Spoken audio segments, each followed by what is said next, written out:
to talk to you a little bit about your pre-war life in Poland. I haven't had a chance to get your story until just now, so you'll have to forgive me if I look through here. We have the storm, I don't have no phone, no nothing. No, that's okay.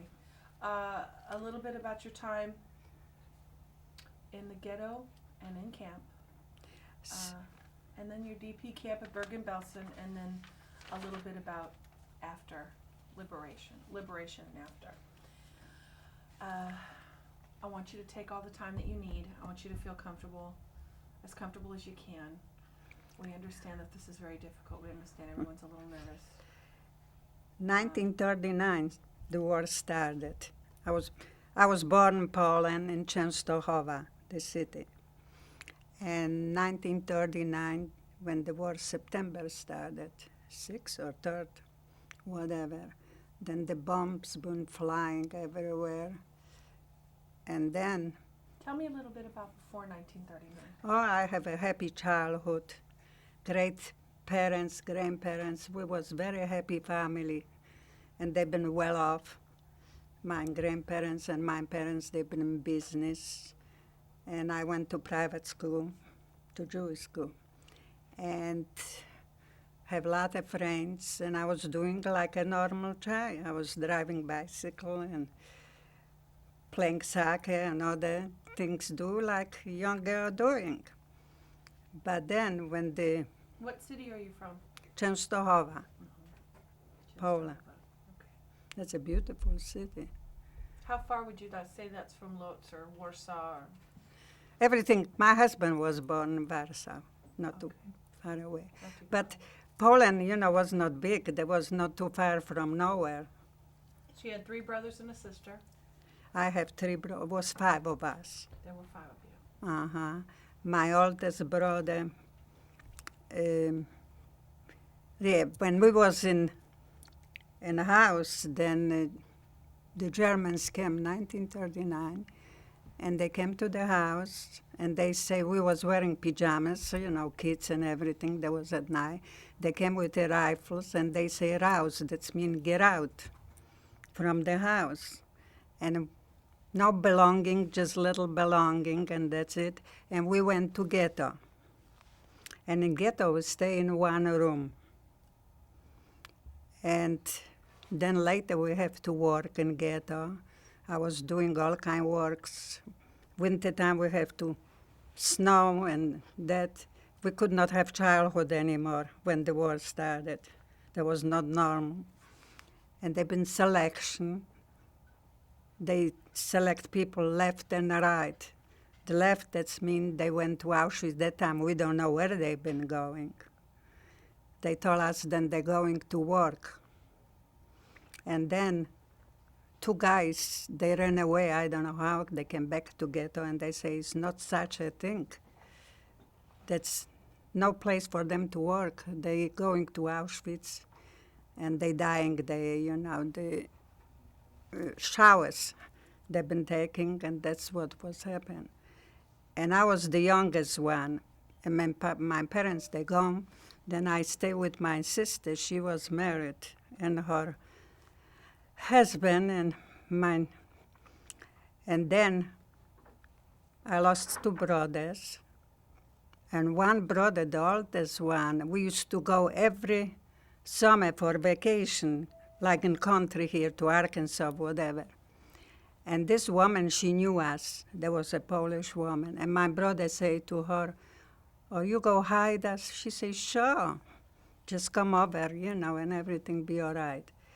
Then he wants me to go with him. But my sister say, "No, whatever happened to me, that happened to her," and she goes stay and get on. He went with uncles and cousins over there.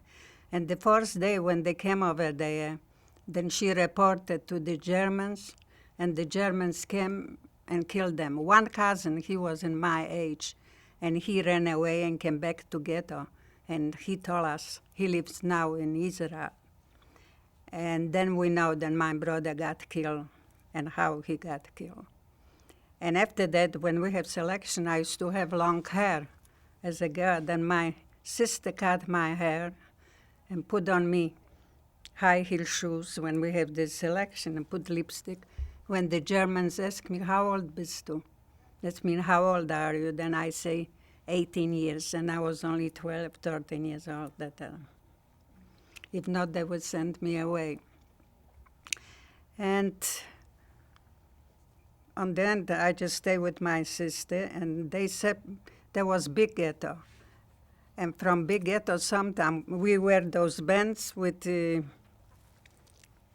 you know, the stars.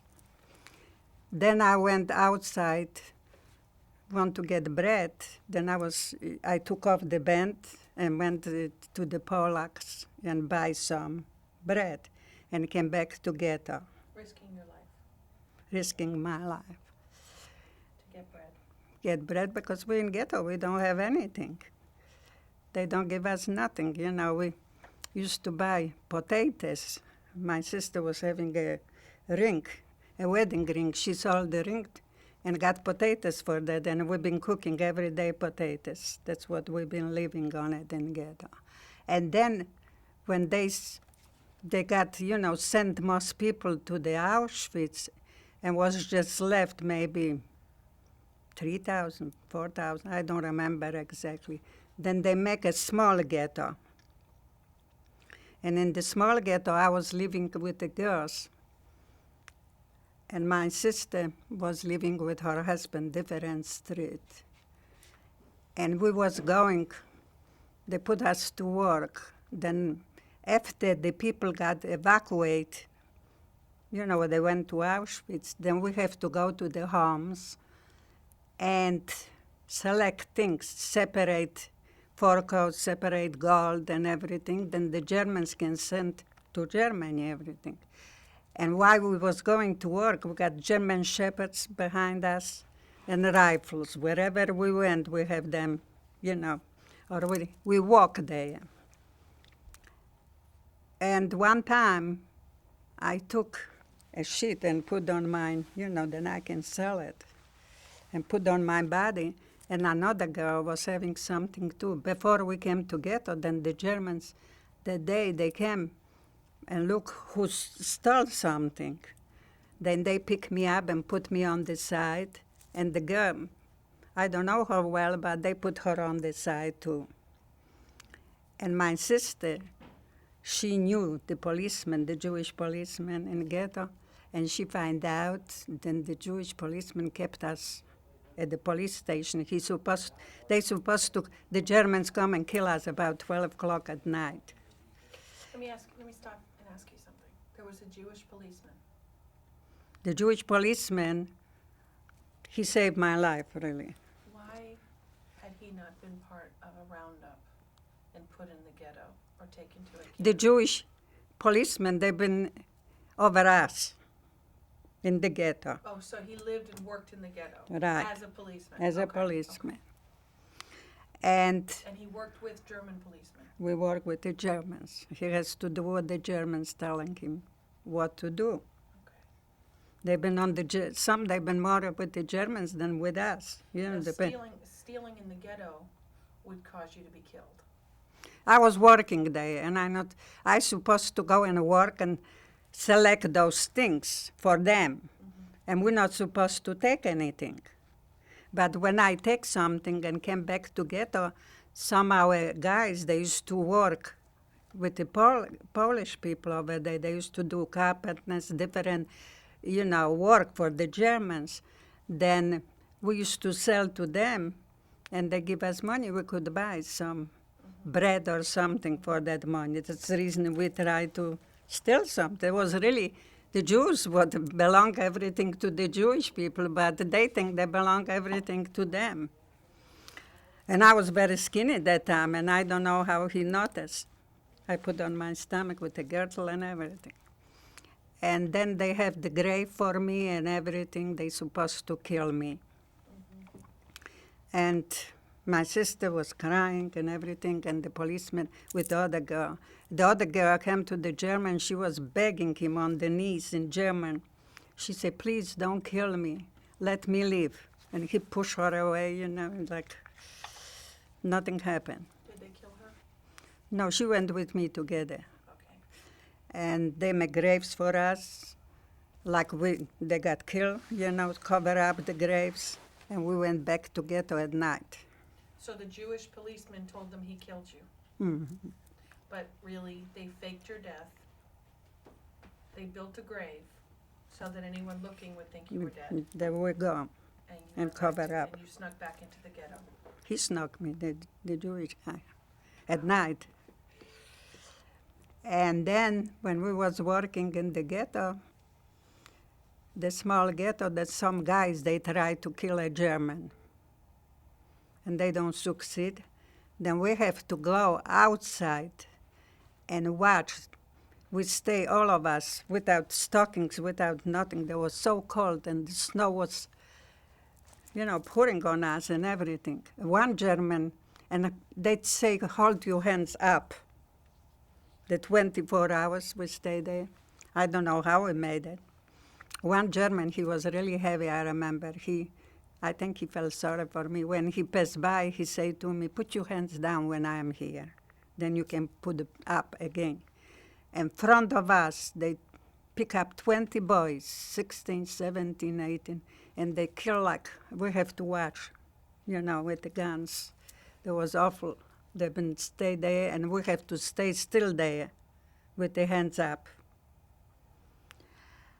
And then we went back together, and we was working. I was going to the German houses and clean up after them with girls. And then was working over there, one Polish woman, she was the maid, and she treat us, she fixed for us hamburger. There was a big treat. She was nice. And we have to polish their shoes. They wear, really, you have to polish those shoes. They have to shine and everything, those stall shoes. And every time when we was going there, they still took the German shepherds, and the German, they walk with the rifles. That's what we saw all day long, rifles and German shepherds. Because if we try to run away, then the German shepherds will start to eat us up and everything. When we was in ghetto, till 1942. And 42, they fixed ammunition factory in my city. That was named Hassak. People was coming, like he was from Watch. They've been coming from Watch to Częstochowa, and they work the same camp, what we was, ammunition factory. Let me stop you for a second. Tell me about the Polish maid. The Polish which man? The Polish maid that you had worked for? She was working for the Germans in the house. And we was coming there by 10 girls, and clean the house. Then she was feeling sorry for us. That was on Sundays. And she fixed us hamburger while they went to church, the Germans. While they've been in church, then she fixed us, that was special treat for us because we don't have meat, nothing in the ghetto. And she was nice. But what else you want to know? Were you religious? My parents was religious. Were you religious as children? Yeah, we was keeping kosher and everything, yeah. Did you find that your faith helped you at all in the ghetto? When I was in ghetto, then I say to God, oh God, where are you? My parents gone, my brothers gone. And we suffer so much. Each day we don't know where we go live. Where are you? I was wondering, I'll be honest with you. I don't know whether to believe in him or not. But then I was praying the other day, please, let us go out from the mess and everything, how anybody can watch what happened to us. See, my sister, she was pregnant in ghetto, and she had a baby, and the baby was born, and they throw the baby against the wall, and they kill the baby. And we have to watch that too. I can talk days and days, never be through what I went through. And I was just a young girl. They took away my childhood. And I have to be working so hard like a man working. Everything what I was doing, we have to work hard. And then when they was building After the ghetto, 1942, they were building the ammunition factory. We have to go there and put the bricks up. Everything, make the barracks for us. And when they have all kinds. I was making the bullets in the ammunition factory. It was 2 holes on the bottom. And I have 5 machines to operate. And if I will not do my production, so many boxes a day, then they will take me to the room over there, what the police have, what you call that? Like a torture room? No, what they're hitting. whip? The club? The club. They took us over there in the little room. They gave us 10 or something. There was like a map on behind. And we have to go back to work. And you were so dizzy after they hit you so many times. You don't know what you was doing. Have to go back and finish your work. They don't feel sorry, nothing for us. Are you young or not? And every day when we went to work, we have to say, stay up, and we have a number right here, still number, with a pin. Like they call you not by name, they call you 1585 or something like that. Do you And remember your number? I think it was 1585. And then we work 12 hours. 1 week we work daytime, the other week we work at night. And in the barracks, when I was sleeping on the hay, we just have hay on the, we don't have mattress or nothing. And no blankets like that, which is covered with a little coat. Then the girl, when she was working at the night, then I was sleeping. When she was working in daytime, then I was sleeping there. We exchanged. Right. They have barracks, like they have here for kids, but that's not the same barracks. And we have to take shower, about 30 girls. 1 shower was over there. They give us soap, was like, I don't know what kind of soap was. And the food, they give us a black bread that was divided by 20 girls, little piece. No butter, nothing. And at lunchtime, they make soup from leaves. I don't know what was inside. And we ate because we don't have other choice. But food was not enough. I don't know how we survived. And God was good to us because we survived, with all working so hard and not sleeping well and everything. Then we have always they've been not Germans, but they've been Ukraine in black outfits on the roof, and they've been watching us, or we ran away. That was awful. You were in the ghetto, and then you were sent to a camp, or did the ghetto become a camp? See, they have selection. They send some people to Auschwitz, different places. And I was sent to the camp. Then I was lucky, because the same city, there was, labor camp. Is this Hassag? Hassag, HAC, yeah. In my Okay, city. you were there from 1942 to 1945. Tell me about liberation. I was liberated by Russian. We was working, the machines, everything, and the Germans came, and they've been intent to send us to Auschwitz. And they say, Raus, this means get out from work and go to your barracks. And we went there, and we stayed there maybe 2 hours. They've been intent to send us away. And we heard shooting and shooting, killing and everything, and we don't know what was happening. All night we stayed there. And some of our boys, because we have separate barracks for girls and separate barracks for boys, they came with the guns. No, before that, when the Germans was intent to send us, then one German came to the other German, told him something in the ear. But we don't know what he was talking. And they left. After they left, there was shooting and bombs and everything. And some places where we stayed, there was fire. And our boys, they went over there and took guns. The Germans left some guns, and they came, and we were so scared. We say, why put the guns? They come back, they go kill us right then. They say, I don't care what they go do. We don't have much to lose. You know, we go kill them. And in the morning, the Russian came. We was liberated by the Russians. What was that day like? They came to us, to the camp, and they say to us in Russian, you're free, you can go wherever you want to. And my sister was staying, I was staying in one, and she was staying in the other one. They have two places, the factory. Her name was Varta. That's the place in Częstochowa. Then I was looking in the morning when the Russian came, they gave us food, you know, because we was hungry and everything. They've been.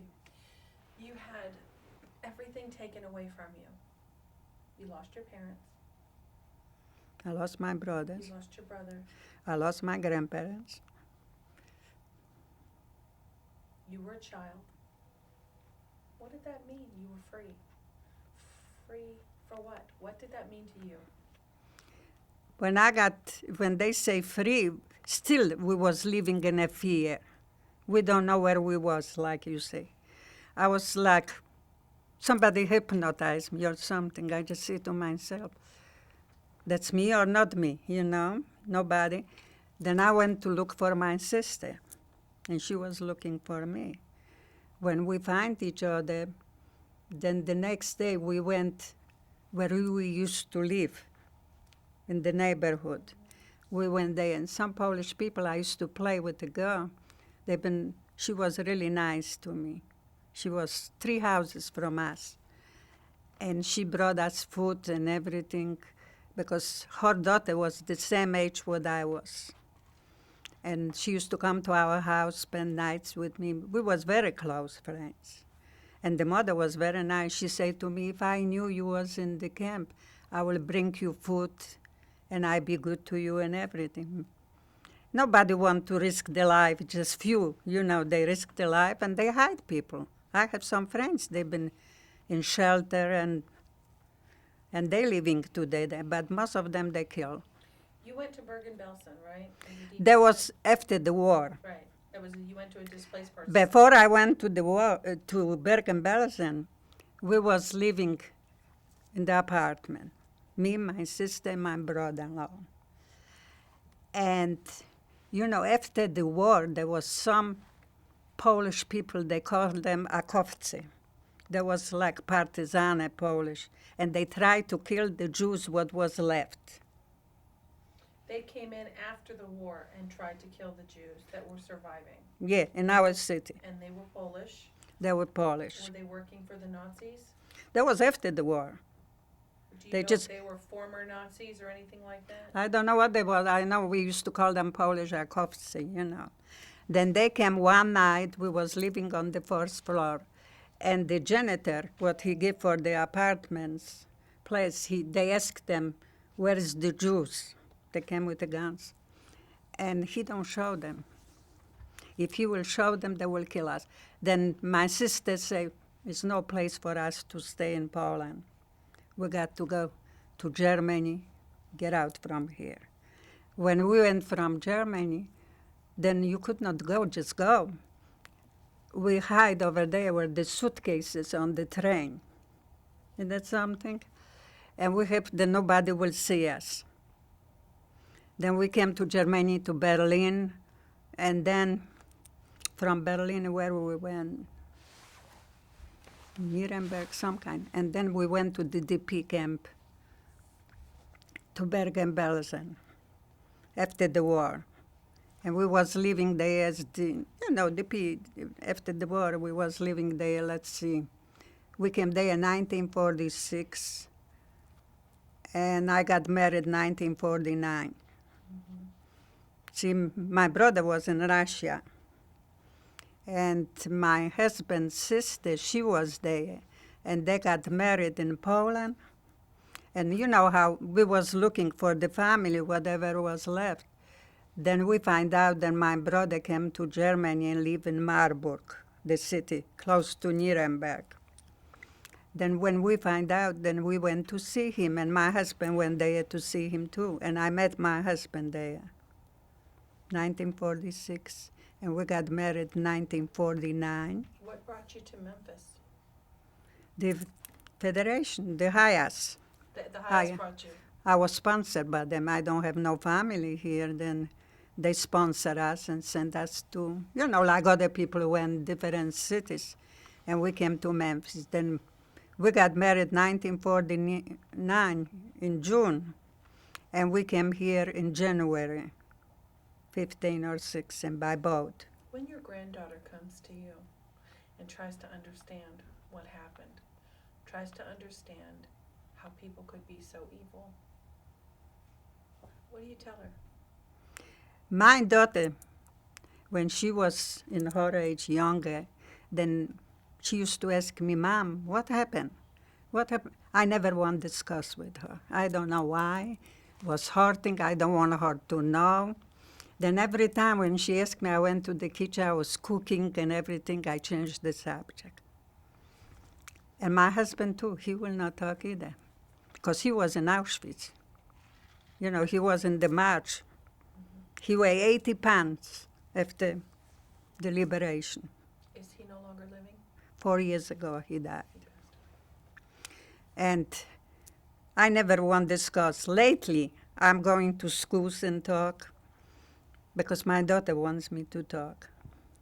But on beginning, I kept inside, and was worse to keep inside.